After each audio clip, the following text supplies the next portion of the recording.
Hallelujah, praise the lord. प्रभु यीशु मसीह में मेरे सब बहन भाइयों को जय मसीह की।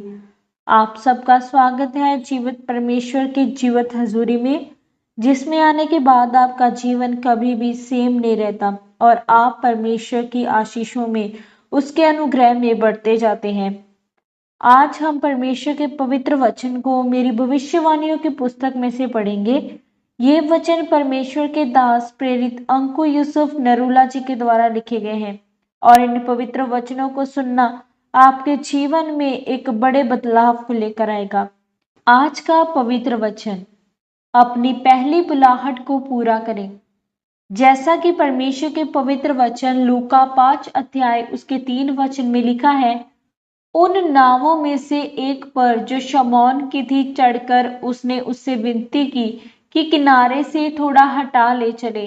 तब वह बैठकर लोगों को नाव पर से उपदेश देने लगा। मेरे प्रियो, बात को हमेशा याद रखें, जब भी आप परमेश्वर से प्रार्थना करते हैं तो वह प्रार्थना कुछ भी हो सकती है कि परमेश्वर मेरे परिवार को आशीषित कर, मुझे आर्थिक रीति से आशीषित कर, जिस चीज की आपके जीवन में जरूरत है। लेकिन बाइबल कहती है वह अपने वचन को भेजकर चंगा करता है। और जब आप प्रार्थना करते हैं तो आप याद रखें कि आपको जवाब परमेश्वर के वचनों से ही मिलेगा। मेरे प्रियो, अब जब पतरस अपने जाल को धो रहा था, उस समय वह निराशा में था क्योंकि उसने सारी रात मेहनत की और उसे कुछ भी हासिल नहीं हुआ। वह अपने जाल को धो रहा था और सोच रहा था, मैंने सारी रात मेहनत की। आप कल्पना करें, एक काम आप पूरी रात कर रहे हैं और उसके ऊपर आपका पूरा परिवार उस पर निर्भर हो और वह काम आपसे पूरा ना हो। लेकिन यीशु मसीह आए, तब यीशु ने कहा, मुझे प्रचार करना है, भीड़ मेरे ऊपर चढ़ी जा रही है, मुझे नाव दे और मैं तेरी नाव में बैठकर पानी में जाऊंगा और वहां से वचन सुनाऊंगा। और जब यीशु मसीह वचन सुना चुके थे, तब यीशु मसीह ने पतरस से कहा, पतरस जा, नाव को गहरे पानी में ले जा और जाकर जाल को डाल। और जैसे ही उसने जाल को डाला तो बहुत सारी मछलियां आई और जाल फटने लगा।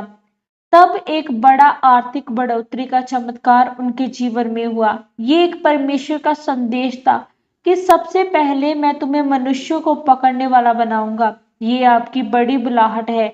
और दूसरा ये है कि जब आपको बताया जाता है कि आप परमेश्वर के लिए मनुष्यों को पकड़ेंगे, उसका मतलब ये नहीं कि आप पास्टर सेवकाई करोगे या आप प्रेरित बनोगे। उसका मतलब ये है कि जिस काम के लिए परमेश्वर ने आपको बनाया है उसे आप पूरा करें। अगर आप एक डॉक्टर हैं तो आपकी ये एक बड़ी बुलाहट है कि आप बीमारों को सुसमाचार दें।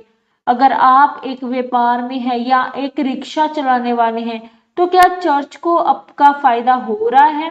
ये आपकी छोटी बुलाहट है। काम करना एक छोटी बुलाहट है, लेकिन जब आप इस बुलाहट को परमेश्वर के कामों के लिए करते हैं तो आप बड़ी बुलाहट को अपने जीवन में पूरा करते हैं। मेरे प्रियो, इस बात को आपने ध्यान से समझना है कि आपका जीवन सुसमाचार के कामों के लिए है या नहीं। इस हफ्ते मैंने अपने कितने लोगों को सुसमाचार सुनाया? परमेश्वर के भवन में आप कितने लोगों को लेकर आए? आपने कितनी रूहों को बचाया है? ये आपकी बड़ी बुलाहट है। आमीन। आइए हम मिलकर इस प्रार्थना को करें।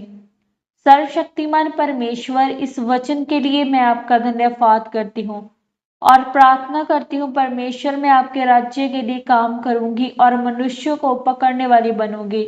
आप मुझे अनुग्रह दें। प्रभु यीशु मसीह के सामर्थी नाम में हम मांगते हैं। आमीन, आमीन और आमीन। आज के इस पवित्र वचन के पढ़े और सुने जाने के द्वारा परमेश्वर आप सबको बहुतायत से आशीषित करे। सबको जय मसीह की।